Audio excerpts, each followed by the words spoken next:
not going to be this game as pick and ban is upon us. SKT with exactly the same roster will take up the red side of Summoner's Rift and KT with maybe a little bit more ban flexibility as they head over to the blue. Let's see who's going to be able to draw first blood here in the Telecom War. Ezreal, of course, an intelligent first ban. We don't need to pack up just yet, Papa Smithy. People joining us late, or VOD viewers, we're on patch 9.3, but Frostmancy hotfix is in this second week of the 9.3 cycle. So Frostmancy bot lane with Ezreal, a possibility. The Mordekaiser was banned, actually, you remember. Yeah. In response against Kingzone, so a slight chance Mordekaiser comes out one day, and Mata has laned with a Mordekaiser or two, but largely expecting it to be a bit more honest. And I love that Yasuo is hitting the ban list, because we started last week on the Yasuo kind of item indirect buff patch, seeing no Yasuo, and then my last day, Friday, instantly Yasuo is first pick. And you and I were saying, feels like Ezreal and Yasuo are going to be right up there now that Yasuo bot lane is being very frequently picked. Yasuo hits the bans, but something's got to give. And this week, it's been a lot of Urgot. Yes, certainly a lot of Urgot. SKT can ban it away if they would like to, but there's still so much more left on the board. Zoe going to be taken away here, and BDD has been one of our resident Zoe players since she came out. Interesting ban when the LeBlanc is open, because LeBlanc, of course, is the pretty clear response to a Zoe first pick that was to come out. Instead, KT are going to maybe pick for that Zenith storyline we were speaking about, where Zenith's win rate on AD carry has been in the toilet, but his awesome dude or off AD carry, off marksman picks have been his bread and butter. See if that is the story here, as Teddy can't take his trusty Ezreal. Wonder where the fallback is now that Lucian, Ezreal, and Kai'Sa are all taken away. Yeah, not letting the Kai'Sa scale up against the Vladimir lane, which can be an easy lane, especially in the early few levels, is an interesting one here from KT. Still a lot of options here for Teddy if he wants to go towards something like a Sivir, but the Galio has been left up, and that could be for Mata, but it also could be that win button that SKT have been utilizing in the mid lane despite the nerfs. And it's still a button that you can put in mid as a blocker or as a I'll lose a bit matchup. So it's one of those things on red side where you're like, it's probably support, but we don't have to commit to that in the first round, and it might draw some junk bans from the enemy, depending on what you're thinking. Papa Smithy, what did you mention before? You mentioned a certain Mordekaiser. Mordekaiser Galio bottom Let's lane not talk with about the that one. Frostmancy. Let's talk about baby. Prince Jarvan IV on the side of KT. Oh, and also a Smeb favorite there as well. So you'd assume that it's going to Umpty, but could be top lane, could be support. Let's actually unpack or peel back some more, because remember, it's been Klid's go-to in a lot of recent matches. When he's not playing Lee Sin, he's largely been on Jarvan duty. And it's taking away from the potential Cataclysm and also Hero's Entrance duo. Oh, okay. Hey. KT giving up the flex here as the Sivir going to be picked away from SKT in theory. Also, still a two-way flex on the Vladimir. So still a lot of things going on here. Vladimir farming against a Galio is a potential mid lane matchup, but not expected, given that it's almost always Galio bot lane in the recent meta, both in solo queue and also in pro play. If you were going to flex that, though, I mean, I feel like you pick the Sivir later and go for something else instead. Maybe KT have got some crazy flexes in mind, as the Kalista has been locked in here by Teddy. So Kalista Galio gives a heck of a lot of agency to the old Galio. Here's what I'll say on that point. You're right, it could be a next level. But what I will say on KT's side is both the champions taken away pair really well with what SKT has. Jarvan for the engage, Sivir just to give the beefy boys some more movement speed and fight alongside a very strong tank line. So I actually don't mind KT's first round draft, but I don't think the draft really falls into place till more picks are there. Give us a bit more information. Speaking of more picks, the Nocturne taken away as a dive buddy. And Kalista Galio, a very possible duo lane for SKT. Yeah, it's what I mentioned before, but the Shen being banned away here I find quite interesting, unless SKT are expecting the Sivir to go somewhere else other than bottom lane, because I just don't know whether Snowflower will be picking it alongside a Sivir, because that lane I feel like auto loses to the Kalista Galio in a lot of ways. So Alistar has to be banned by KT. You know that as SKT, because actually Alistar hard counters Sivir as a champion. Headbutt Pulverize it's frustrating. Really makes her spell shield useless because of timings there. So actually, the Alistar ban's kind of guaranteed. And now we're in this spot where I imagine Klid just defaults on to Lee Sin, because why not? It wasn't banned by KT. They had to ban away the Alistar to make the Sivir work. The Nocturne ban, again, is a compositional answer. KT Rolster, their champions really are not bound to any position apart from Zenith on Sivir, so we're waiting to see how they can round out this draft. What approach I want to take. Right now, it's team fight Wombo. This would be more pick power, more team fight if they go the Lissandra for mid lane. Smeb on Vladimir against the Urgot, a very possible matchup. Means we're only looking for a support unless Jarvan going to be taking his best Spirit impression in the bot. Yeah, or if Snowflower's going to be playing Lissandra, who knows what's going to happen here. As the double speed up, one of the favorite bottom lanes of old, with the Mantra Inspire helping out be a little bit of one of those on the hunts. But nope, not going to happen as Gragas has been locked in, and we're still flexing, Papa Smithy. I'm not believing that. I think we're going straight in there. It's hard engage comp with Gragas bot lane. And a lot of times it's, all right, we get a Zilean for Faker in the mid lane. That's exciting to see. We've been wondering if we'd ever see Fly jump onto the Zilean, and we get it out of Faker. Interesting choice, though. Right now, how this Zilean actually works. Like, who is getting Zilean ulted? Kallista's the only real damage threat on this team. Right now, swapsies are going to begin, and it could be pushing power against the Galio, against the Gragas, I should say. I think it's going to be the bot lane Galio, but we'll wait and see the confirmation. Going to have that 20 seconds in about 8. Yeah, exactly right. So the cleanse is already there on Faker, and you would have expected Teleport to come in. And Teleport is going to be switched to, and the Zilean is going to be switched back. Yeah. So Zilean is going to be picked up here, and of course, one of those legacy picks for Faker that he was very successful on, but only for a few games, and not recently, that is for sure, as he has been cropping up internationally, and we've been interested to see when he's going to first come out here in the LCK. My read on the SKT draft is very early to mid-game spiking, 2 items spiking comp, where you just go in with Reckless Abandon and 2-item Kalista kind of decides the story. However, you look on the side of KT and you say, Sivir Vladimir, I don't even need to see the other 3 champions. You guys are going to win late game. So very much going to be about roaming with Zilean and kind of doing an impression of what we thought we'd get out of the Aurelion Soul 2 games in a row from Gen G. I think this needs to be hitting the rift hard and fast and maybe even loose to try to get out there. You're very able to turret dive when Zilean can just revive you, and any turret dive is worth taking. Exactly. Plus, Klid's going to be able to get to level 6 much faster, because what else does Zilean do? He randomly gives you jungle a whole bunch of experience. So he's going to be able to get a few of those procs to try and get himself around a nerfed jungle experience a little bit better. I'll take your word for it. I'm not a big fan of the jungler showing himself in mid, but let's hear the fan chants. First Telecom war in this park.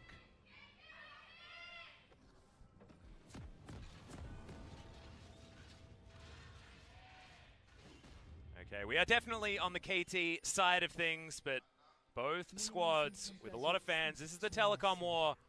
See who's going to be able to take game number 1. Observer shows off. Hail of Blades Kalista. Looking for trades. Very much a trading keystone. You would also think Glacial Augment Zilean. Yep. That one means we're going to probably see a GLP out of Faker. Maybe Twin Shadows. You're very annoying. I'm actually a big fan of the Glacial Augment on champions like Zilean. Because remember, Zilean has the world's most annoying AoE stun, but otherwise, you know, he's speeding up, and you can't always use his E for a slow. Having those extra CCs all over the place can actually be super valuable. So this seems like a Faker special that he's showing off. No cleanse in the mid lane, though, so there is going to be some spots where when the CC starts, it may never end, and there's not always the guarantee the ult will be in, as Snowflower just defending Umti on his ward clear. Yep, going to make sure that this first clear is as easy as possible. Throws in a flag here as Commando Jarvan. And SKT setting themselves up for a potential gank at the beginning, but Mata just going to pull the wave just to make sure that it's pushing in the right direction, and SKT are allowed to set this one up as best as they'd like. So let's try and wrap our heads around Hail of Blades, because you would think in almost every trading scenario that the normal lethal tempo would provide more, and obviously scales better because you can go over the attack speed cap in a team fight. However, let's ask the question then. What does it give you? It gives you the ability to go Ravenous Hunter and also Taste of Blood for stronger laning. That's what Kallista's getting here, is the other runes in the Domination tree really help for a laning, and also in a trade, you get the 3 autos in, you rend, and you get out, right? So it's a trading and laning keystone in this case, rather than some of the other choices that Kalista more commonly goes. We also saw the Glacial Augment, which is much more about abusing the keystone on the side of Faker. Yep. And especially it's a little bit different when you're, you know, Kalista as well, because attack speed means a whole bunch of different things, especially mobility as well. So having that burst of mobility for the first few autos It's actually something that Teddy will be able to utilize very well with the Hail of Blades. Yeah, nice point there, more jumps. Yeah. In the early game than you would usually expect. The flat attack speed being over 100% at level 1 onwards. Pretty crazy. He's going for a turret dive. Yeah, Klid's going to come down here as Zenit's going to get taunted. That's the Winds of War, and that's the Lee Sin grabbing first blood. We have started very early in this Telecom war. Before 3 minutes, first blood going over to Klid. And you're going to be oh so sure to pull off those turret dives. He was deaded really quick. Oh, yeah. But the teleport does relieve a lot of pressure from it, so the only thing you really claim here is the gold onto Klid. Well, actually, that could actually be a huge deal as Marta's going to go down very, very low, as we see in this replay. This is really well calculated, because remember, turret die is less forgiving on the 2019 patch. Turrets now do ultra damage. It is a set piece play, it is well enacted, but when it comes to getting a CS lead or turret play, it's too early to yield anything like that. Also, not enough to get a kill onto Faker in the mid lane, but they do get his flash as we see the aftermath of that gank. It's just one of those weird things where you sit back and say, it took a lot of summoners. It took heal and double summoner from Marta. It drew ignite and teleport, but it didn't get the flash of Zenit. So what does it actually mean in the grander terms? We'll have to wait and see, but we shouldn't argue. Whenever we get action rather than inaction in the early game, we should be shouting. Yeah, we should certainly be excited. As Khan's getting pushed in by Smeb here out towards the top side, and we've got a slight advantage for the Vladimir. Always a good news story for the Vladimir squad. Not necessarily the safest lane for Vlad. We haven't seen people bold enough to try Vladimir into Urgot this season. Not a lot of them, no. Can't disengage that ult very easy. You need flash to do it. Speaking of disengaging, Snowflower might need to here, as he's going to go down very low. His Aftershock is now procced, as the Rend is going to show us that does a fair bit of damage here in this early stage of the game. Level 4 for Teddy, level 3 for Zenit. Snowflower's kind of in a tricky spot. The way that Justice Punch works with the hitbox, you kind of have to aggressively body slam, because if you try to defensively body slam, you can really get an odd spot. If you don't body slam at all, you don't get Aftershocks, so you take a huge burst of damage from Kalista and Galio. So watch how he plays the match. We're just going in again. Yeah, got another taunt as Snowflower. Oh my god, Zenit just took so much burst from Marta's Winds of War.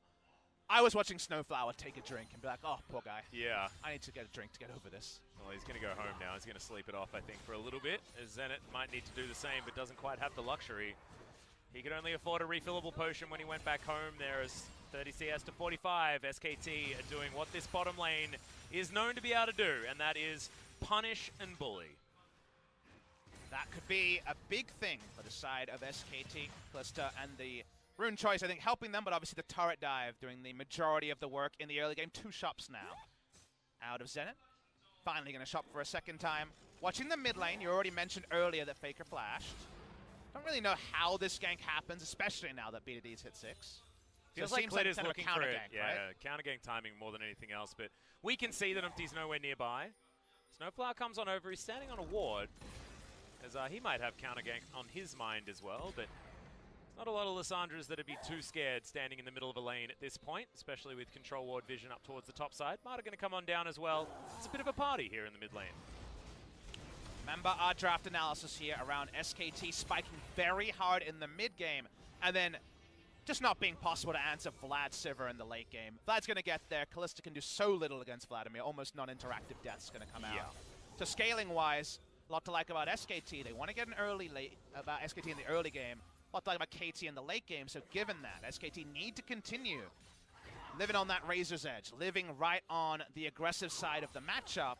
So Klid wants that level 6 and for the playmaking to start around the Zillion ult. And how do we feel about Sivir in this game as well? Is it going to be the Essence Reaver build that we've seen crop up for the 3-item spike, or is it potentially going to be another one of those Infinity Edge builds for the earlier 2-item power spike that you can get access to and allow that to bridge towards this Sivir Vladimir late game a little bit nicer?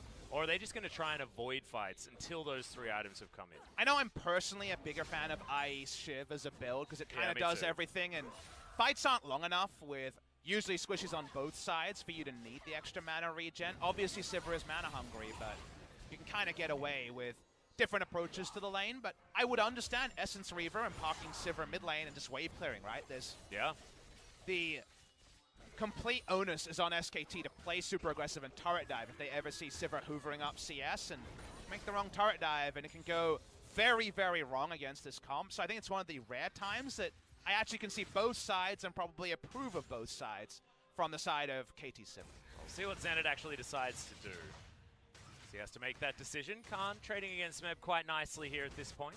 Very early execution is calling to help with those early lane trades. We'll put behind the Black Cleaver, which can be quite a change of pace in the build. Going for a cull as well has Khan, just to try and get through, maximize what he can do in the mid game, which is, as you pointed out earlier, exactly what SKT wants to be aiming for in this game. I think SKT have actually drafted, maybe not to quite this degree, mid-game comps as Marta misses everything. Well, everyone body slamming everywhere. There's been a lot of SKT games, I was watching at home on the weekend, a lot of SKT games where they know they're not pretty outmatched in the late game, but they just take every Drake, every neutral, get turret plates, and the game never gets to that late game time where they might fall away. So I think this has been something that SKT has been willing to do. But until you see it play out, until we can kind of count the turret plates in early game, you never really know to what degree it's going to actually engineer a victory for SKT. Yep. Well, Smeb's having probably the best time ever on the Vladimir. Gets the perfect back as well, as he's got the Kindle Gem and the Fiendish Codex. So he's just going to be in all of the cooldown reduction heaven that he'd like to be. Has the wave shoved towards him here, as Khan has the opportunity of going back home. Doesn't have teleport, of course, because he switched to the Ignite. Wanting that one to help have a bit of a chance in a 1v1 scenario against this Vladimir, who's happily scaling. And I love that Teddy is actually building towards his keystone. What do we say about going into the Hail of Blades tree? It's domination, it's strong trading choice rather than maybe the team fight 2 items of going for lethal tempo or going for precision first. So why not get any points in W and just keep dunking out with individual trades? Not like Galio can walk up and get melee trades to proc the W anyway, and they're not worried about what's happening around the map. They're dunking lanes, so don't mind that. It's a very kind of reviewer's individual choice that's being made by Teddy.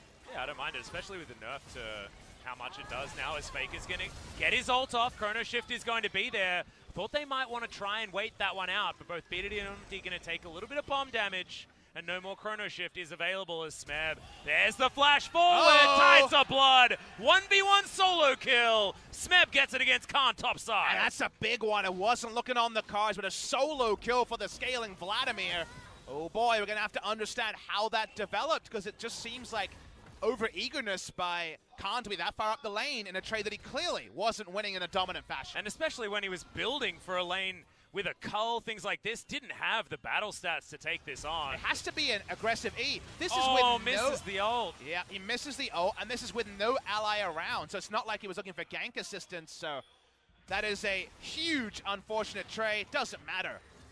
With the double scaling choice and no jungle backup, he looks for an outplay. Speaking of outplays. Yep, it's going to be the kick onto BDD. No ultimate there as the Claw of Doom comes in. They just don't have the options. As Umti smacks down on the Zillion Martyr, wanting to find it, baits out the flash with the stopwatch. It might still be enough to grab the Jarvan here as BDD wants to get some of his buttons back. Circle of Frost a little bit too late, but here comes Smeb. Can he get in here? Martyr, his former teammate, is standing between, but now doesn't have the Aftershock available. Burning down with the Ignite, the bot from Snowflower. It's enough to grab the kill for Smeb. And it is a slogfest early, but KT come out ahead. And KT with the scaling advantage will take any gold on the Vladimir they can get. Vladimir in a team fight against Kalista, almost impossible to navigate. So these are good early moments for KT, and SKT caught napping a bit. Baker goes down, and that really unsettles the mid-jungle duo. Oh yeah, now we've got Snowflower moving back down. Vision there, of course, for Teddy, so he'll be A-OK. Looking to try and get some trades here as well, as Marta's going to limp his way down towards the bottom side of the map. Teddy just wanting this SKT roster to play around the Kalista a little bit more. No way that he could actually get up for this skirmish. Do notice, as far as we are aware, Chrono Shift is available. We're watching the replay here. Vega just doesn't expect to die to the electrocute proc. He's half a second too late on the self-ult. And from there, it just falls into place. Vladimir is closer to the fight than Urgot if you look at the minimap. Oh, it was actually a visual bug. There was no Chrono Shift available. Okay, that's important to know. Yeah, we get the confirmation there, so that's a timing issue there. Yeah. Just working against Faker. Thanks for that observer mode. That's Smeb a little bit ironic, isn't it, really? Yeah, Smeb can clean it up. Ends up being just an advantage on the side of KT, but given the scaling, and now the Rift Herald control topside around the Urgot lane. On both sides, we might see some bites. Base check, as there's the ultimate just to get rid of the Kalista. Really good boomerang comes in from Zenit, and he's actually not finished. There's the Claw, BDD looking for the ultimate, as Faker has got that Chrono Shift back off cooldown. Cleared here, but BDD just wants to bully him out of here. Safeguard's going to come over as Umti gets kicked back. And Smeb now finds himself in amongst 3 members of SKT. Pool comes down relatively early. And he's now wearing this bomb on his head. Oh, that was so close to not being the Herald for SKT, but still able to lock that one down. And now they're even able to grab this bottom lane outer turret. Screws are starting to come in here as KT just don't know where to really be on the map. And that's a big win for SKT around the lane that built and ruined for lane. They're getting 4 turret plates before the turret plating falls down. Unsure why Gragas wasn't there. I couldn't see if he was coming up for the roam or was the back timing, but it ends up being super significant. They get a lot of extra gold onto the Kalista towards her 2-item power spike, and even at 1 item, could be a dueling Kalista where that first 3 autos are coming in thick and fast, and the early Ren damage might be miscalculated by the recipient. Yeah, that's Blade of the Ruin King already done, so first item spike coming in here. Zenit building towards Infinity Edge, but not quite there yet. Still needs to finish that one up, and will be a decent 1-item spike, a fantastic 2-item spike with the Shiv or the Rapid Fire Cannon, depending on where he wants to go with his Zeal item. And then I'd assume something like an Essence Reaver to come in afterwards, but we've also seen double Zeal item just for as much crit as possible, alongside your Infinity Edge with the extra value you can get. Well, the build that always does something is Shiv, because then you always delete minion waves outside of Baron buffs, so I think he might consider that. Infernal Drake, and with 1 item already done on Teddy, so bold to walk up to this, so KT will give it up, control bot side, as ruined and expected on the side of the Kalista. Top side, will he play this one better? Oh, well, we got Hemoplague coming in here. He's holding onto the pool is Smeb, as Hemoplague's already done. Okay, Smeb, can he actually get to it? Crimson Rush back available just then, and now BDD's going to come in with the claw. Ultimate was available for BDD, but Khan just going to not be able to do anything. Nice timing there from BDD. And welcome back to the LCK to Smeb, someone who's received the most criticism of almost any player next to Peanut in the entirety of the LCK. Played that super well again. Khan not able to find that ult, even though he baited out the pool finally in the mid lane. Reparo put down. There's still potential for SKT to hit the map, but KT are coming out like bandits in a draft that could have rolled over with some stronger movements in the early game by SKT. Yep, exactly right. So the reason why SKT still has this lead that's quite solid is A, that turret falling down in the mid lane due to Shelly, and also the bottom lane outer turret already being dead. So 1 turret to 2, top side of the map in favor of KT, elsewhere in favor of SKT, but so many more turret plates actually coming down for SKT earlier on in this one as well. That Disdain missing was everything here in this matchup. And the other thing is, who's going to pull first, and can Khan hit the ultimate? He has to hit this one. Juke to the right there, not predicted by Khan. BDD comes up top. And there's really no counterplay after all of this, but again, Smeb has made some really elementary mistakes so far this season. And while that's not the biggest epic outplay, it's not a Riven pentakill like Smeb 4 years ago, a small moment like that might end up being important given where this game seems to be going with the Vladimir. Yeah, watching Teddy miss that cannon creep was very depressing. BDD up here to answer this wave push. Marta's here as well, so it could be a scary time here potentially. But I feel like the Telecom War always is just a very different beast. I mean, we might be setting it up with all of these different trends and things that have been happening so far throughout the season, but SKT versus KT always delivers in one way or the other, and it's not often exactly the way you'll expect, and that's happening once again here. Between SKT and KT, the rise of Smeb seems to be the story of Game 1. And it's one of those things where the battle lines were drawn in this rivalry 15 years ago. That's how long in Korea there's been a rivalry between these two teams. 5 years before League of Legends even released in StarCraft 1, it was a big rivalry. They're looking for Khan under turret, but Umti is going to be spotted on a ward. You always choose one. There's nobody that's a fan of both these teams in Korea. You either like Flash or you like Boxer, Pop Smithy. Faker or Score. Kind of awkward. Score's not playing in this game. Clid's here to try to find some coverage. They want another turret. Yeah, Q going to land, but he can't follow that one because it killed the minion. That's a problem. They're going to be able to take the outer turret on the bottom side, but answered immediately top side of the map. Marta and Teddy up there. So going to be relatively even, and BDD is here to pick up this minion wave, so in a turret, no damage there. Khan towards the bottom side of the map catches his wave as well, and the Gromp is going to be taken there by Clid. So far, just trading farm, see who's going to be able to make the first move. I feel like these mid-game skirmishes are just going to be so incredibly important. And they are advantage SKT with just the champions they've chosen and the 1-2 item spikes being cleaner than the available pickups for the side of KT. So they still have a gold lead, an Infernal, and a comp that wins now. KT have a scaling comp, and the S word has been one that we've spoken very rarely this season. Yeah, it's a dirty word, but Yep. I feel like it's getting less and less dirty. It's taking a bath week in, week out. As that's the back that's going to get interrupted. Khan not going to get knocked up just yet, but that's a lot of damage there from Umpty. The flash comes in immediately, and they get a teleport from Faker. That is so many resources just to get Khan back to base. And that's just a greedy shopping spot that a lane ward catches, gets 3 summoners out of if you include Faker's teleport. Yeah. Now playing the map and outnumbering with the comp that wants to fight now gets trickier. So that's a way bigger win for KT than first meets the eye. Snowflower has to be a little bit careful here.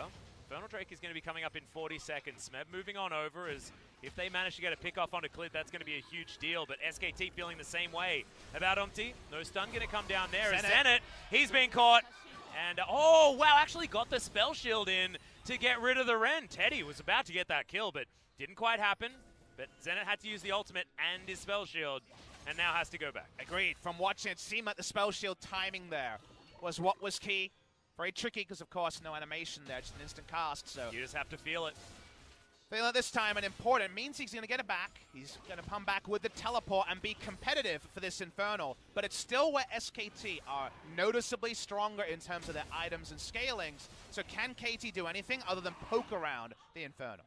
Well, that red buff goes down very, very quickly, and they don't decide to actually take the Infernal Drake just yet. Teleport available from B to D. Smeb can also get in there at the same time. No teleports from Faker, and there was a great flank ward that's just going to get taken down. Zillion able to do it, and Clid started up this dragon already. Look at SKT lying in wait. This is really big, because now Lissandra has to walk up. There's no flank ward. That was actually really important vision clearing by Faker. Yep, another one going to go down. Gets put in exactly the same position, but the Lissandra, it doesn't matter. She's already here. 50-50 time, but the reset comes in on the dragon. Clid still holding his position. This is oh, it's not going to happen. Umpty going to be able to take this one down as Circle of Frost is down onto Clid. Oh man, that timing was so beautiful as Marta's going to try and get them out of there.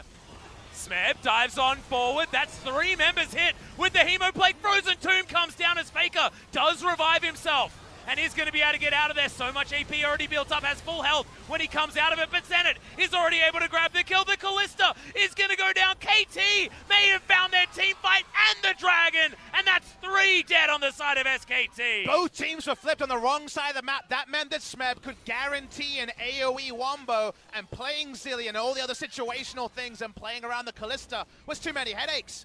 Callista taken out, SKT lose the skirmish. It's not going to reward an objective to KT, but these are the team fights later that should be more reliable. Smeb just says, this is my time to shine. Hard to argue with him with that much wombo. Yep. AP, AoE flanks, Papa Smithy, and Smeb. Name a more iconic duo. We saw his cannon already. It was wanting, but his Vladimir looked great, even if, just as long as you don't look at that proto belt in the wrong direction. Used it to try and create distance between himself and his opponents because he was very low. There's the man on your screen right there. Khan can't buy an ultimate on no. this Urgot. It's gone just a bit askew every time, and those sort of things are tipping the scaling comp to pick up gold, to stay competitive. They got that Infernal as well in the Mexican standoff around the second Infernal spawn. So now it needs to be SKT outplaying. There are still ways they win this game, but a lot of the balanced scenarios, the ARAM is going more and more to the side of KT Rolster. And the Baron threat of this Callista, the turn and pick power of the Galio, the hero's entrance, following up a Clid engage. These are the sort of things we need to see. Otherwise, KT, again, if they can just go to resting state and pile hundreds of CS onto the Sivir, you gotta like KT in game number 1. Oh yeah, and look at what Teddy's had to do as well. He needs to build a Hex Drinker. He has to put behind his Hurricane or his Ginsu's Rage Blade or whatever he's going to come up with as item number 2. This Callista is so far behind whilst having a great start to the game and so many of the turret plates. It's one of those things where if you say, hey, the enemy team has a fed Vladimir, Callista, what you building? You can build Blade the Ruin King, Hex Drinker, Phantom Dancer, Bloodthirster, and just not really do a lot of damage but survive. Yeah. Or you can go fast Hurricane, the Vlad's held down, and then you just reset the team fights before Vlad turns on. The Vlad is definitely showing up to the party. Yeah. They tried to cancel his Uber. Apparently there was a makeup Uber or a Lyft or whatever it is. He's going to get there, and how Teddy maximizes damage in a pretty unenviable spot. Remember, he has a Zillion as well. If the Hemoplague finds Zillion and Callista, I mean, it's pretty hard to press all your buttons and make this work. Someone's dead, Papa Smithy. That's how that one works. And we haven't even really seen Mata be able to utilize the Fate's Call very often either. I mean, I feel like SKT's comp works if they can catch their opponent unawares. It's not necessarily built for these dragon fights that Vladimir's going to have such a great time in if they can find the positioning. And Mata just hasn't been able to get really anything going on this Galio support. And KT, look at all of their vision around this Baron. We've got a really cool hat being built very soon by the Hemomancer on the bottom side of the map. Smeb, we mentioned the scaling word. It's irrelevant now. He's going to have his first favorite item. He's going to have 45% CDR, and he's going to cut through everyone. How can SKT find the map control to not make this about a team fight that right now is beginning to seem stacked against them? And that's something they will have to show us. Twin Shadows is being built by Faker to be able to potentially find a pick. And remember, Glacial Augment synergy with any item slows. Yep. A pick onto anyone, even the Gragas, is very welcome for the side of SKT. Mountain Drake spawning in a minute should be another fight spot. And right now, they don't have first access to the Drake because they're trying to put all their wards around this Baron. Yeah, we got SKT clearing out everything on the top side. As the dust settled after all of that action, I mean, it's still a gold advantage for SKT, but the reason why we're talking about this as such a KT-favored situation is because if SKT were going to be in a winning spot, it would be a 7,000 gold lead at this point in time, 24 minutes into the game, and SKT would be looking for how to bully KT out of their Baron pit so they can win the game. The way I always like to talk about it is some champions use gold better than other champions. At some point with a Callista, you can build more items after the first two, the first three. But after that, Sivir is just getting so much more value from 4th, 5th, 6th item. Vladimir and his double scaling on his passive is getting more value out of the next items. Those items in a big gold game are going to come. Death Caps are already there. It's scaling item for a scaling team. Because of things like that and the fact that it's a 40,000 gold game, you like KT at 50,000 gold, that's for sure. And right now, it seems hard for SKT to establish daylight in terms of gold lead over KT before it becomes 50,000 plus on both teams. Not to mention how stable the map state is for KT at this point in time as well. You can see Unti happy to walk up and just solo out this Drake. Mountain to go on top of the Infernal that they've already built up. You'd expect this to be another one of those SKT games that you were mentioning where they have all of the Drakes and they retain control of the game from that point on. Turned out Clid couldn't actually lock down the second Infernal of the game, and now we've got Drake parity, and in fact, a slight advantage for KT, who will be in a sieging scenario with a Mountain Drake in their back pocket as well. Baron, very, very visible for SKT, because they know if they lose a Baron, game's basically over. But because KT are happy to take the Drakes that went on the menu when it was Callista and Galio bot lane, with the map exchange here, KT is saying, you're not going to start Baron, so we're going to just take Drakes and then come up as 4 and 5 with some ways to check vision. For example, the flag on the Jarvan, and fight things back. Third Inferno spawning. Good lord. Could potentially be at the same time as the Baron before someone picks it up there. Teddy has finally got the build back on course with a Hurricane, but is it enough? Is it too little, too late? These are things we're going to evaluate shortly. As KT, again, it's hard for KT to blow open the game, but the onus isn't on them with the Sivir and Vladimir. Yeah. So these even states where we're trading farms should, again, favor KT in an even game. Well, KT have also, you know, had issues with pulling the trigger a little bit too early and a little bit too hard and throwing games away. But SKT, I mean, that's one of the things that we've actually criticized them for, especially on the top side. I mean, Khan has already demonstrated that today with some of his earlier calls, his flash disdain just really being a problem and giving away that solo kill to Smeb and starting this whole snowball. I feel like these teams are really weirdly similarly matched at this state, despite SKT looking so much better in the standings. You would sound like a KT optimist if you said that before the series started, because KT have made a lot more mistakes. And some people just rolled over in lane, right? Smeb has had who a was lot of expecting struggles Smeb there. to play this well this game? I don't think anyone, really. It's your first series you watch of the season, you heard Smeb's not playing well. It's so easy to counter with, oh yes, but remember all those times 4, 3, 2 years ago. And you'd be right, but when you can't perform 8 best-of-3s in a row, you know, at some point, you gotta lose start believing. your Exactly. brownie points. We got the 3 Worlds teams in the relegation spots, so there was no way to assume that. So it's nice to see Smeb. Again, it's not a full game yet. It's 25 minutes of good play. Yeah. And they have to finish, they have to close it out, right? And KT have struggled to find that ability in the past, especially with this new roster that they're still trying to figure out and put together. But at the moment, you know, Zenit's farming up quite nicely, only 25 behind the Callista, but he's got a kill under his belt.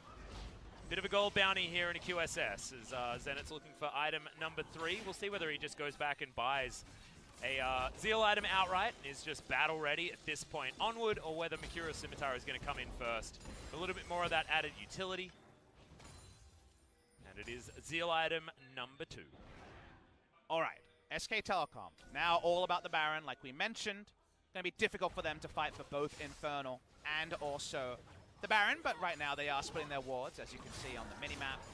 Have to find a fight where Faker and Teddy aren't both hit by the Hemoplague. I think they just instant lose there because it's so hard to find any way to maximize damage and deal with the AoE wombo possible from KT. They're chasing for a pick onto Umti and get a nice amount of damage. Yeah, cleared. Almost had a kickback opportunity there. The bomb is going to go off, but you can see the trade on the bottom side of the map. Smeb was actually winning against Khan. Khan had to use his Ghost in order to get away. Vladimir is very scary with these 3 items built up. And SKT have the veterancy of a lot of experienced players in a game that's right up in the air to make the better moves here. You're really eyes on Snowflower, Zenit, and Umti in particular to not be caught out in these push and pull moments where vision is established for one team around Baron, then it's cleared out as the enemy team gets Infernal. There's no free objectives right now. The Drake is not a cloud or ocean at 30 minutes. It's an Infernal in a very even game that is a must contest. So because of that, the push and pull, the vision exhaustion into vision replenishment that requires recalls because of the maximum 2 control wards is the sort of spot where if you're new to pro play, you make an understandable error and the enemy team just runs away with the game from that single mistake. Yeah, and I think the Infernal could potentially be used for some sort of bait here. And on the side of SKT, if they can take the Baron quickly enough, because their Baron secure is so incredibly strong. So it's not likely to get to a 50-50 scenario, because even though it's been nerfed, Ren still does a bajillion damage to Baron if you've got enough sticks in the Purple Worm. So there is an opportunity here for SKT to run some shenanigans because they've had vision on Baron almost this whole game. They can't rush it that fast, though, Atlas, because it's only Callista. Zillion, no Baron damage. Urgot, okay. Lee Sin and Galio, obviously no Baron damage. So yeah, it's actually not going to be super fast, especially without that mountain they would love to have that KT was able to claim. The secure range, like you say, is still pretty good with Rend and Smite.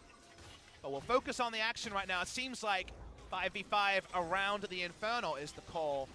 Only 1 blue ward on Baron, no red vision in SKT. And they find the right angle here. As pressure BDD is on SKT. Yeah, exactly. It's just pushing that inner turret on the top side. As soon as Faker is seen on vision, which is about now, KT will be able to pull the trigger potentially on this Dragon. Not going to do so. Going to continue the siege there in mid lane. As KT want to get the vision down. They're not making any overly aggressive moves. Clearing out vision, and now will most likely head towards this Infernal Drake with the bottom wave under control from Smeb's Vladimir. Okay, turret's going to be taken here as... Okay, Zenit, this could be the big problem. Flash forward, Khan is going to be able to pick up the kill. Then that is just a huge mistake. Snowflower going to be in trouble here as well as Smeb's trying to find the backline, but he doesn't want to take just one person. Fear doesn't land onto Smeb, but it's beyond death for Snowflower. Hemo Plague underneath the turret as Smeb goes into his Zhonya's. Has himself the Crimson Rush, but I just don't think it's going to be enough, and it's not. SKT, they find the fight. BDD can't do anything. Caster Curse is real. Zenit, one of those players new to the big stage, overextends just for a greedy 500 range auto on an outer mid lane turret, and they may lose the game from that decision. That was 100% a flub. Absolutely a flub there from Zenit.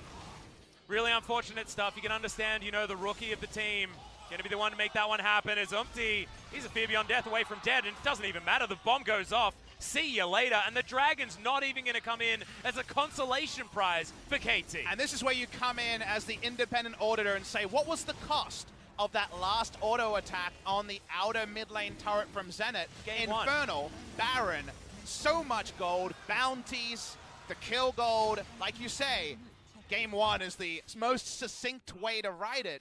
Legit, overextending for that auto. The play that loses KT this game 9 times out of 10. And that was Zenit with gold for a static shiv sitting in his back pocket as well. I mean, it's just almost and look at the unforgivable. minimap. Sorry to cut off. Look at the minimap. He doesn't know very much. They don't have any forward vision for him to be overextended for this play. Goes down to the Ignite, coming through from Khan, cycling it out of the unsealed spellbook. And then everybody's out of position because Shiv, Rapid Fire Cannon, i.e. Sivir, greeted for an outer turret. And unfortunately, that is inexperience versus experience. There's no lapping up that mess. There's no making it all right again. That's spraying paint all over Picasso and then asking for a duo. Yeah, exactly right. You're not going to wash that one off. So really unfortunate stuff for Zenit. You could imagine he's definitely kicking himself at this point.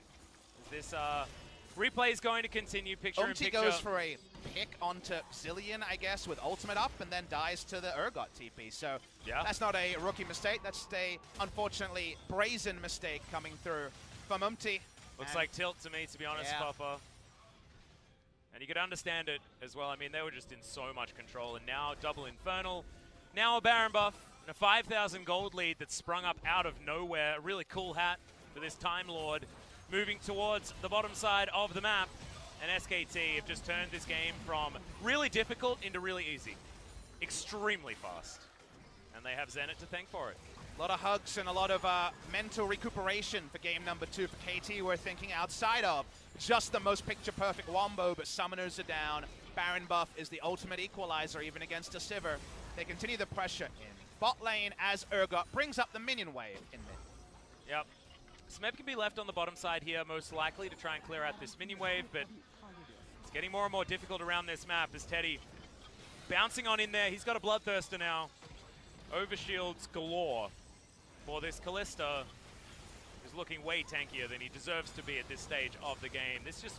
It wasn't a scenario that KT should have been able to be put in, but thankfully for SKT, there was one mistake and they capitalized about as much as you possibly can onto it. Marta does have flash, so that taunt needs to be respected, and they're just going to break open the base slowly but surely.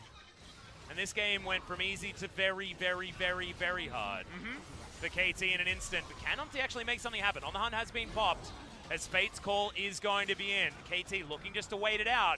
Is the Galio going to move forward? And SKT take 2 inhibitors, and there's no counter. And as a counterpoint to the moment of madness from Zenit in the mid lane, consider that play where the SKT cool head said, what are we fighting for? They could have re-engaged. They got flashes and everything up. Yeah. They had the Fate's Call, and then they're like, wait, we got double inhibitor. There's nothing to fight for here. We can just back away, get a shop, and be fine. And that is the sort of cool head that was lost from KT. And to me, the most criminal thing for KT is the VOD review of this game is pretty useless. You pause and say, hey, are you going to do that next time? No, we'll say Zenit. And then there's really no other analysis to it, right? It's just a clear case of you don't know where the enemy are. You don't know. You're not getting a massive game-winning lead from killing this outer mid lane turret. Everything else is going fine, and you have scaling advantage. I actually think it's worse than that, Papa. He knew where his enemy was, and he knew that he was in threat range from them, and still went for it. And I mean, you want teaching moments when you're 2 and 6, but not a lot of teaching moments. Just a the teaching moment is don't do that ever again. He knows that, but I'm sure he will need a bit of time to compose himself. Will Zenit coming into future games? We'll see if Gango finally gets a return to the roster. SKT pushes up. They'll get the last inner turret of the game. Smeb thinking about going for some sort of flank, but vision is available there for SKT, of course. It's pretty comfortable at this stage of the game. The ability to just shove these waves in. The super creeps will do the rest. And SKT, not a lot of onus on them to perform at this stage with everything that they've had available to them. Baron up again in a minute and a half, but 40 seconds is going to be the Elder Drake, and with 3 dragons stacked up and a couple of them being Infernals, they probably want to get a whole bunch of stats before they finish this game off. And the most that KT can hope is they get a 5v5 with no asterisk, where they get to run and use the Hemo Plague and try to take the compositional lead, the scaling lead, as we talked about. Problem is, SKT have played against a lot of these comps and has taken the objectives like 2 inhibitors and never make it an honest 5v5. You don't need to. You can play the map here and minimize the chance of KT ever getting a wombo. Vladimir walking through mid lane. This is 3v4. They're trying something. Fate's Call. They're looking for Zenit, but it's a great spell shield once again. Umti going to put his whole team in the Cataclysm and is taken out for it, but Zenit It's free hitting on the backside. There's the flash forward from Smeb as Faker goes into the chrono shift. Teddy can't re-enter the fight, and now Khan has to be the protector of this squad. Smeb goes golden. Zenit still in the back line. He gets exhausted here from the Urgot, but he has to disdain to get himself out. Faker, can he actually do enough to help this fight as Mata wants to be the hero? Not going to land the taunt though, and KT, they may have found the team fight. The Frozen Thralls are in, and Faker's going to grab that first kill. Now Khan with the Purge. The shield is there. One more crit, and Zenit will get rid of this guy as Kallista's top side. In fact, Teddy's given up on this fight completely, and somehow that looked like it was going to be a KT win, but SKT come out ahead. Teddy noped out of it early. You see that they need the minions to actually force a defense out of KT. We talked about the team comps for a reason. This is the price you pay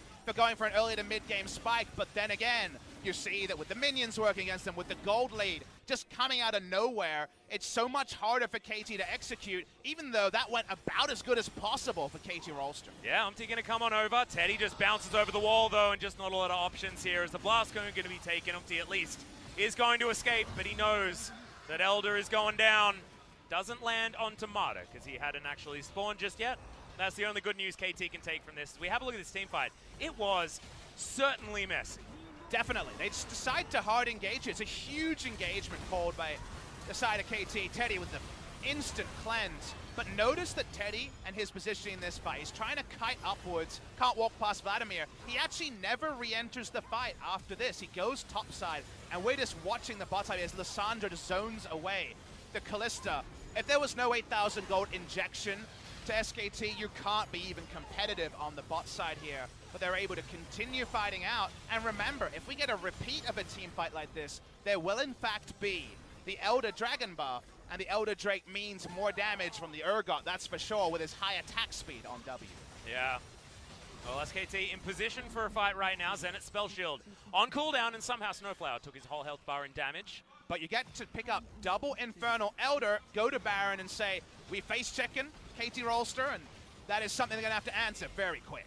Well, the answer's probably, well, I guess we have to, but we really don't want to. BDD going to teleport his way forward, and the Baron, there's so many sticks in it, but they're just going to move away. They're trying to follow the minion wave and get a third inhibitor of the game. They should be able to. 2 inhibitors have respawned, KT have to do something. They KT, want to yeah, fight. they just dive on top of this Baron, and now SKT has to go to them. This could be a good opportunity for KD to make something work, as Umpty is going to dive on forward. Teddy's put in a cage, but he just jumps out. It's no worries there as Jarvan. Has he actually caused enough disruption? The flash out from Khan who wants to get it. Yeah, the chrono shift, sorry, not going to get utilized. Has to eat honey fruit instead. There's now Smeb. No Hemo Plague, but they want to KC stop have their a bit backs, of a... but Teddy's so big! Yeah, I know. He's trying to find the Ren sets, the pool. Is it going to be? The Clit just kicks him to death. The Vladimir is going to die, and he has his Guardian Angel to stay alive. BDD, can he cycle enough? As the ultimate is going to come in, and Zenit gets a double kill. Khan, can he get the 1v1 as the spell shield is in? Teddy is on the hunt, though. 1 versus 2 is what it feels like as Zenit slowed down a couple more of these crits, and Khan is just going to die. The ricochet is so... Oh! Just the tip, not enough from Zenit as Faker wants to come on over. 1 versus 3, Zenit against the world. This could be his redemption. But SKT, they're trying to find it. 1 more crit, the slowdown. There it is. The ultimate's going to land, but the spell shield is going to get that one as well. Chrono shift. It brings Faker back alive again. Full health now available for the chrono shifting man in the mid lane. And Atlas, that's no yakety sax. Consider how much time he wasted from SKT. 3v1, 4v1, 3v2, it didn't matter. The Sivir living there actually breathes more life in the game. Well, Zenit take it away as Umpty dives on forward. He has to sacrifice himself here, but the rest of the fight is a lot of Sivir free hitting, Papa. The good news is he dies so fast that Fear Beyond Death doesn't fear 3 members of his team rushing in to contest the Baron. Urgot just wants to die, unfortunately. The suicide note is rejected by KT Rolster, and from here, Teddy plays this perfectly. We know his Kalista is otherworldly. As the fight goes on, SKT, try as they might, don't have a team comp to make these team fights as easy as the gold lead should suggest, and Zenit just will not roll over after his earlier mistake. Yeah, gets a whole bunch of movement speed from the Mercurial Scimitar there as well, so able to create a lot of distance, and then Khan realizes he can't do anything. As picture-in-picture, we saw it starting up here as Khan taking so much damage even through the Gargoyle Stoneplate, and BDD, great position now for a potential flank, has the claw. Back off cooldown very soon. Consider that Smebs flashes back up and he still can rewrite history and bring back what looked like a lost game for KT Rolster with the right ult. KT keeps saying, come to us please, we want to fight. This gets the honest 5v5 that seemed impossible 5 minutes ago. Well, SKT, they've got Khan making their way forward. The Baron, once again, extraordinarily low. Oh! Ulti might just be... Oh, there we go, finally! We get Faker before the chrono shift. Feels like a 2-for-1 special, as he can normally take someone back up again. And 1 minute on the death timer, KT, 4 versus 5. But Umpty's extraordinarily low. Can SKT get a steal cleared? Wants to make the historic play, but it's not going to happen. It's BDD that locks it down, but Clid can't even get into the pit. And Faker going down there is so important because then no one else can walk up. Chrono Shift is wasted in that scenario. He does not have QSS.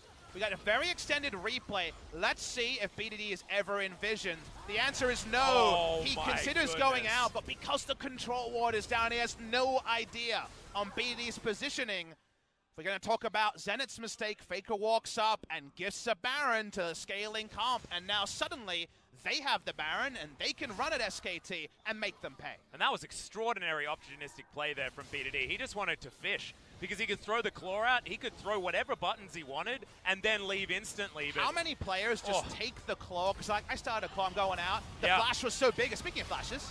Yes, Snowflower might need to use his as Fear Beyond Death comes in. Not going to get any fears.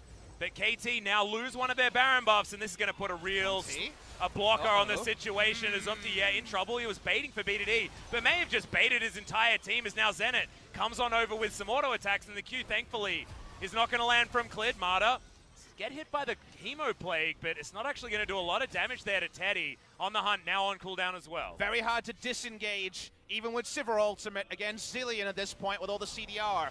You are going to be hyper speed for days. BDD in his flank spot again as the base being taken down by SKT minions. Yep, there's another Elder Drake that's going to get spawned as well, and this will be second for SKT. Might be way more difficult for KT to actually get over the top. Now, KT Rolster picked up the Elder, remember. So actually, this will not be stacking buffs. It'll be SKT's first Elder. Oh, no, SKT got it. You're right. It was SKT. So this will be a double Elder. It's a 5-minute buff. Yeah. How can KT react? Snowflower can't be Well, there. they're going to have to try and steal this one away as it does reset. Umpty doesn't have the flag and drag. Oh, BDD so desperately trying to get in there. Can't get onto Faker, who just speeds himself up. And double that's Elder. 2 Elders onto SKT. BDD might actually have to use his own ultimate on himself, and he does. Doesn't get any value out of it at all, and the Zhonya's now has to be used immediately afterwards. Lissandra goes down for basically free as Umpty dives on forward. Zenith gets 1 kill onto Khan, though. Can he get any more done as the Frozen Thralls are so strong? Smeb's still alive. Sivir and Vladimir marching towards the SKT base. Double Elders match, double threats, and Vladimir and Sivir, they can't get near it. Teddy takes half his life. The moment he tries to duck in, he's not actually behind the front line. He comes from the side, he goes out the side, and that means they're going to lose their inhibitor at minimum. Yeah, well, they should be able to get on over here as SKT should defend from their Nexus turrets most likely. The rest of the waves are pushing out here for SKT, thankfully for them. But it looks like KT want to use the rest of this Baron buff to try and get some chip damage on Nexus turrets. It's risky because Teddy is still very strong. This burn damage is a huge deal from the Elder Drake. Oh boy, Atlas, take a bow. Take a breath also, because we're not done with the breathless team fights. The death timers being around 50 minutes have not mattered. I believe the longest game of the season. We have it in front of us. 57 minutes. Possibility, we see it here. How about a third Elder? And remember, the 57-minute game was a Freaka versus Jinner. It wasn't necessarily because of high-level play like this. Remember, Teddy has double Elder, double Infernal, and a pretty defensive build. Watch his contribution here because Vladimir Sivir. There's AoE damage up the wazoo. He tries to come in from the side to make something of the engage from SKT, and he gets a couple of autos on Snowflower, and then he gets first cast, then auto, and he can never fight again. Unfortunately, that's just Kalista after the Vladimir and Sivir are confirmed. Doesn't matter, double Elder. It doesn't change your defensive stats here. They're taken down where they stand. We're running out of Zilean passive value. Everyone level 18 on the side of SKT. And Zenith now has no boots, but a Trinity Force. This guy is hitting like an absolute truck. And On the Hunt's going to help him get that movement speed anyway. All of the inhibitors back alive for KT. SKT is still waiting on their middle inhibitor. 75% crit from the build, and then Triforce, Merc Scimitar, and even some armor penetration. this is the 9.3 full build we've been denied for a long time in Korea. Yeah. Zenit cannot afford to make any critical errors, but it does feel like SKT need to pull a rabbit out of a hat now that the game has reached a kind of even state. We already talked about even or ahead KT Rolster, comp-wise, in a great spot. Well, you got the Spooky Ghost. Zenit is going to use his Spell Shield on one of them. We've got 2 Guardian Angels available here for SKT. We've got none up for KT Rolster, which could actually be a huge deal, meaning that we've got 3 extra lives for SKT. A lot of deaths need to come in before they're actually going to be wiped off the Rift. I actually really want to see, I'm going to get it up on the screen now, who's actually got Warding Totem, because Teleport flanks this late in the game with control wards at a premium, regular wards at a premium. Does feel like it's going to have to be a turbo engage from a Sivir and say the Spellbinder on the side of the Vladimir. That makes Vladimir more predictable and easier to space out Kalista and the Zillion in a fight. He does have that Warding Totem built up. A couple of wards sitting in Snowflower's inventory as well, of course. Hard to scout them out, though, this late in the game. A lot of people will change back to Warding Totems, and you have that duality of Warding Totem is beat by Sweeper, which is beat by Spot Vision on the blue trinket. Always very intriguing to see where all those things go. Will it be about a Baron spawning in 20 seconds, 2 minutes on the 3rd Elder of the game, both already claimed by SKT, and they still have the buff for 1:15. Yeah, there's a minute to go as this Baron is going to come up in 10 seconds. Zenit just throws out the ultimate. Okay, it's looking to make an aggressive play. I like the mindset. That's going to be a big button now on cooldown, and SKT can play around it. I guess the thought was they had 2 flank wards if SKT took the fight for Lissandra to join on, but doesn't end up leading to anything. Oh, speaking of flanks, Zenit's Spell Shield is on cooldown. Fate's Call comes in. Teddy wants to jump on top of Smeb, but he gets the pull off in time. Does have the Zhonya's, uses it immediately. Mata taking a lot of damage, but Smeb is able to get out. Chrono Shift onto Mata there as well. He is going to get himself back alive again.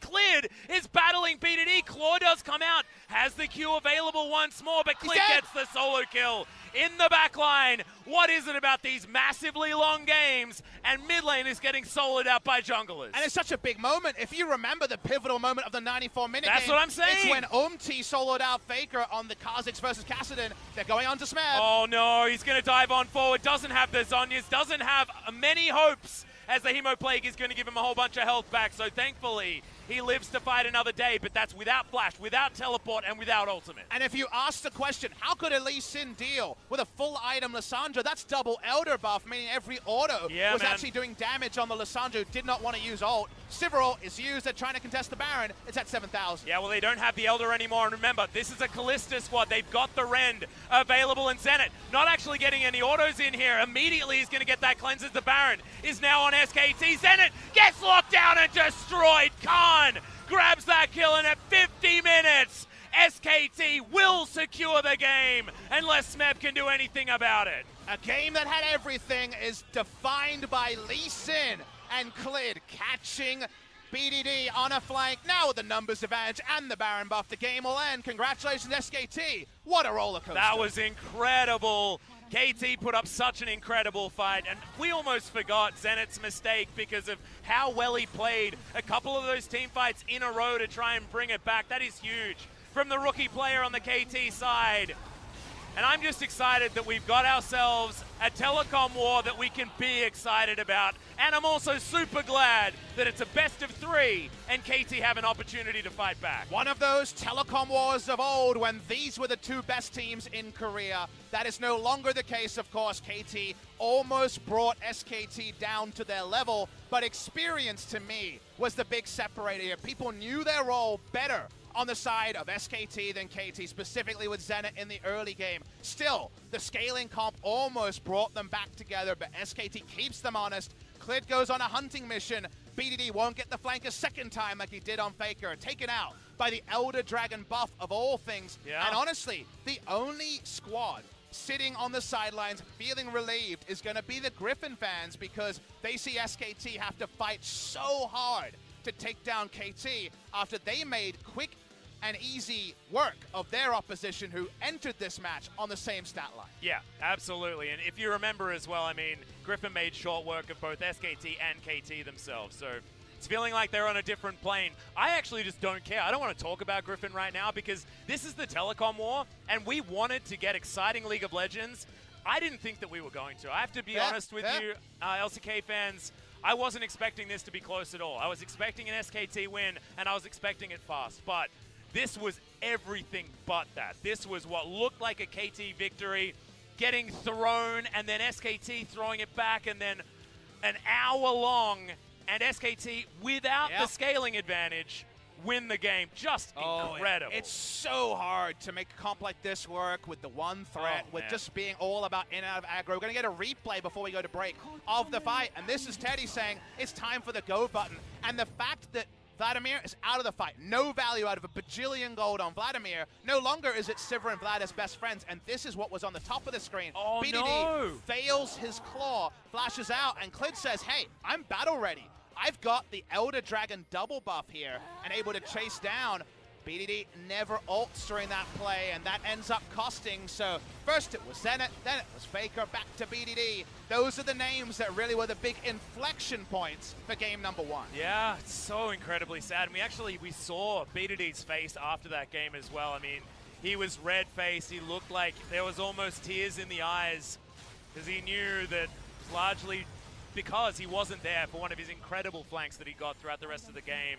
If there was something that I could say to him, I'd say, well, the rest of your play was absolutely amazing. His pick, his opportunistic pick onto Faker was so beautiful. But when would you say that, Atlas? I would bet you wouldn't say it right now when he's walking back feeling really sheepish. No. Not the time for that comment, and unfortunately for KT, they're going to have to pick themselves up, and not with the veterancy of the opponent. 60,000 damage. Remember, Hemo Plague helping out for some of those ricochet crits, but that 6-item Sivir. This was a game that went both ways, and the gold graph tells one story that the scaling, of course, didn't endorse. The rubber stamp was on KT in the late game, outside of the mistakes you can't expect. And Zenit's was the really big one, and unfortunately, they did so much good work after that, and yet still in the clutch, it just wasn't enough. Yeah, it was so close, and yet so far for KT Rolster. However, they do have another chance to fight back. Get together, mate. We got more games. And we've got a Telecom war on our hands as well. You may not have been expecting it back home, but of course it's going to deliver. 2019, doesn't matter which year it is. This is the Telecom war, and we'll be back after a short break for Game 2.